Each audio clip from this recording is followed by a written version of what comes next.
उदारं विमलाणं नाणिदंसिणे मयाणं तिलोयिशिराणं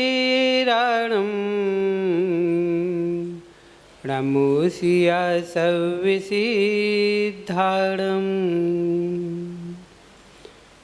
त्यागी दिए जो सारे जगी को उन अरिहंतों को हो नमन।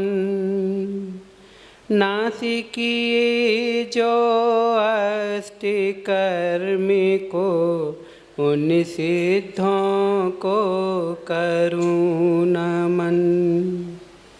36 25 गुण के धारी सूरी पाठक जन को नमन।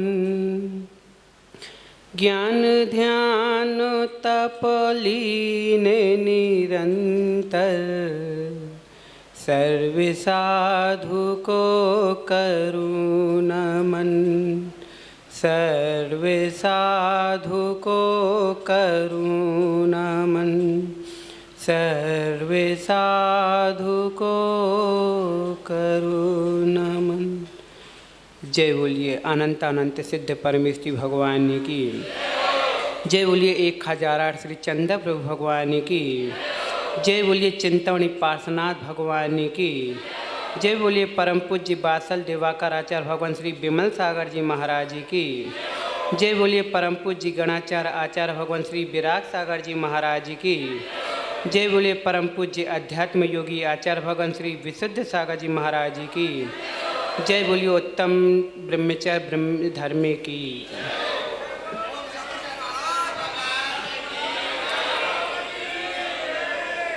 भब्बात्माओं, आज हम सभी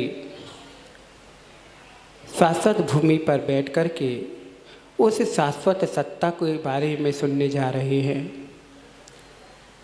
जिस शाश्वत सत्ता के पाने के लिए न जाने हमने कितनी बार जन्म मरण कर लिया।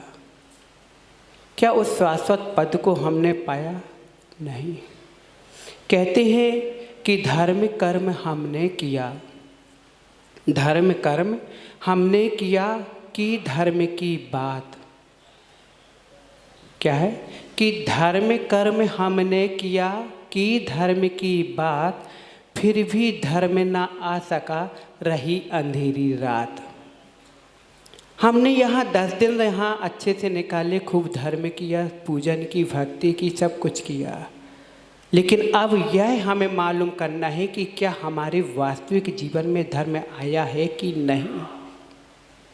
ऐसा तो नहीं कि उस गज के समान हो कि जो समुद्र में जाता है और जाकर के अपने सूंड में जल भर करके अपने तन को इतना नहलाता है कि सारे तन की धूल वह उस समुद्र में छोड़ देता है, लेकिन जो ही समुद्र के बाहर आता है तो क्या करता है कि पुनः उसी धूल को उठा करके, जिस तन से अपनी धूल को उसने छुटाई थी, पुनः उसी धूल को अपने तन पर डाल लेता है। तो कहीं ये तो नहीं कि हमारे यहाँ आज जो उत्तम ब्रह्मचर्य व्रत है, आज व्रतों का जो परिभूषण पर्व का महापर्व राजा है, जो वो कौन है? उत्तम ब्रह्मचर्य। आज व्रत का आखिरी दिन भी है। तो ऐसा तो नहीं कि ये व्रत का आखिरी दिन हो और फिर कल से क्या होगा। आखिर ब्रह्मचर्य है क्या? मात्र हमने कह लिया कि ब्रह्मचर्य व्रत धारण कर लो, आखिर ब्रह्मचर्य के बारे में जाना भी क्या है। मात्र इतना ही हमने सुना कि स्त्री से शादी नहीं करना, उनसे दूर रहना, ये हमारा ब्रह्मचर्य है। तो क्या ये हमारा ब्रह्मचर्य है? नहीं, अभी हमारे ब्रह्मचर्य नहीं है। जितने यहाँ पर बैठे हैं इस प्रमाण के साथ बैठे हैं कि आज तक हमने अपने जीवन में कभी ब्रह्मचर्य को धारण किया ही नहीं। अगर हमने अपने जीवन में ब्रह्मचर्य को धारण कर लिया होता, ब्रह्मचर्य को अपने जीवन में उतार कर लिया होता, तो आज हम यहाँ नहीं पहुँचते। क्यों? जिनकी हम पूजा कर रहे हैं एक पुजारी बनकर के आज हम उनकी पूजा क्यों कर रहे हैं? क्योंकि हमने आज तक ब्रह्मचर्य को धारण किया ही नहीं। मात्र ऊपरी उपचार से ही कहते रहे कि हम ब्रह्मचारी हैं, लेकिन आज तक हम ब्रह्मचारी बन ही नहीं पाए। जिस दिन हम ब्रह्मचारी बन जाएंगे उस दिन हम आपके बीच में नहीं रह पाएंगे। जो ब्रह्मचारी हो चुके हैं वो सम्मेद शिखा जी पर्वत से मोक्ष चले गए। क्यों? क्योंकि उन्होंने 18,000 शीलों की पूर्णता कर ली है, इसलिए वो ब्रह्मचारी हैं। लेकिन आज तक हम ब्रह्मचारी हुए ही नहीं हैं। मात्र हमने ऊपरी उपचार से ही कहा कि हमने शादी नहीं की, हमने स्त्रियों से दूर रहते हैं इसलिए हम बाल ब्रह्मचारी, लेकिन हम कहते ही कभी भी बाल ब्रह्मचारी नहीं है। अगर स्त्रियों से दूर रहना बाल ब्रह्मचारी है या विवाह ना करना बाल ब्रह्मचारी है तो सब में ज़्यादा बाल ब्रह्मचारी तो त्रियंच कहलाएंगे। हाँ, त्रियंच, क्योंकि उनका विवाह होता ही नहीं है। कभी किया क्या उनका विवाह? आपने देखा? नहीं देखा। अगर आप कहें कि ठीक है महाराज वो विवाह नहीं फिर भी अपन उनसे दूर रहे तो फिर क्या है? अगर यही सत्य कि दूर रहना भी ब्रह्मचर्य है तो फिर और कई ऐसे त्रियंच पक्षी हैं जिनको हम उनके जोड़ों से बचपन से दूर रखते हैं और दूर रखते रखते उनकी पूरी जिंदगी गुजर जाती है। क्या हम उन्हें बाल ब्रह्मचारी कहेंगे? क्या नहीं। आखिर ब्रह्मचर्य है क्या? तो आचार्य भगवान कहते हैं कि ब्रह्मणि आत्मते इति चरिति ब्रह्मचर्यम, कि जो अपने आत्मा के निकट है, अपने ब्रह्म में आचरण करता है, वही ब्रह्मचर्य है।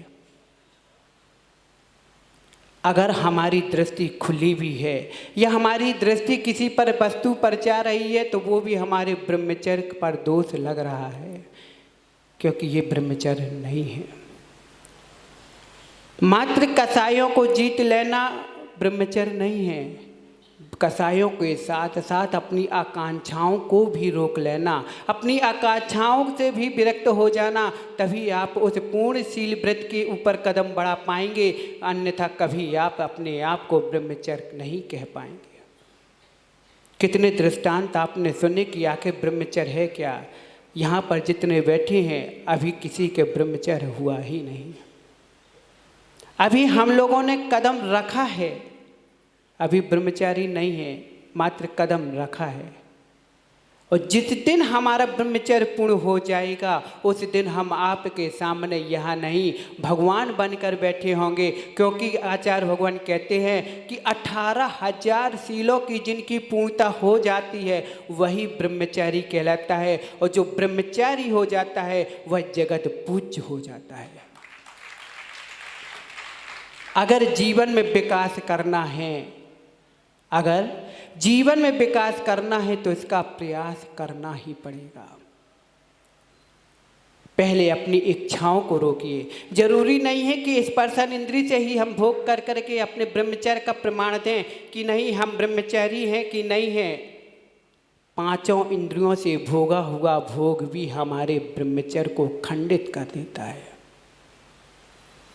अभी तत्वार्थ सूत्र में आचार्य भगवान ने भी आप लोगों को बताया, समझाया भी था कि एक इंद्रिय से मात्र भोग कर लेना ब्रह्मचर्य को खंडित करना नहीं है, बल्कि पांचों इंद्रियों से भी हम जो जो भोग कर रहे हैं वो सभी हमारे ब्रह्मचर्य को खंडित कर रहे हैं। किसी को देख लेना, निहार लेना, सुन के, बोल के, स्पर्शन करके, चख के, जिसने भी हमारे पांचों इंद्रियों के जो आसक्तिपना है वह सब हमारे ब्रह्मचर्य को खंडन कर देता है।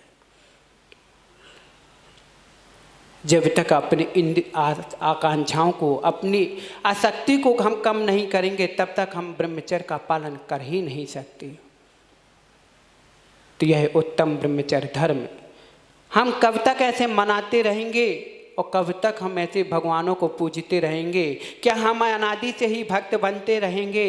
अब हमें भक्त नहीं भगवान बनने की जरूरत है। कब तक हम पुजारी बन के बैठे रहेंगे? कब तक एक थाली से द्रव्य दूसरी थाली में हम क्षेपण करते रहेंगे? क्या हम कभी अपने आत्मा पर रमण कर पाएंगे कि नहीं कर पाएंगे? देखा देखा देखा देखा पर करके अनदेखा, देखा देखा पर करके अनदेखा, इसलिए नहीं बदल रही है हमारे भाग्य की रेखा। हमने देखा आचार्य भगवान ने ध्यान भी कराया, दीक्षा भी हो गई, सब कुछ हो गया, लेकिन फिर जब आँख खुली तो जहाँ के तहाँ। क्यों? क्योंकि देखा लेकिन करके अनदेखा। अगर उसी पर अपना लक्ष्य बना लिया होता, उसी पर अपना लक्ष्य पर अक्ष्य रख लिया होता, तो आज तक हम जिसकी हम महिमा गाते आ रहे हैं कि धर्म क्या है, धर्म ऐसा करना पड़ता है, धर्म ऐसे जीना पड़ता है, हमें ऐसे कहने की कोई ज़रूरत ही नहीं पड़ती। कभी नदी ये नहीं कहती कि ऐसे बहना है, वह तो अपनी रफ्तार से बहती रहती है, जो उसके रास्ते में आता है वह उसको भी बहाकर ले जाती है। अपने जीवन में ऐसा लक्ष्य बनाइए कि हमारा जो लक्ष्य है वह हमें उस लक्ष्य तक पहुंचा दे कि फिर हमें कभी किसी के अक्ष पर ना जाना पड़े।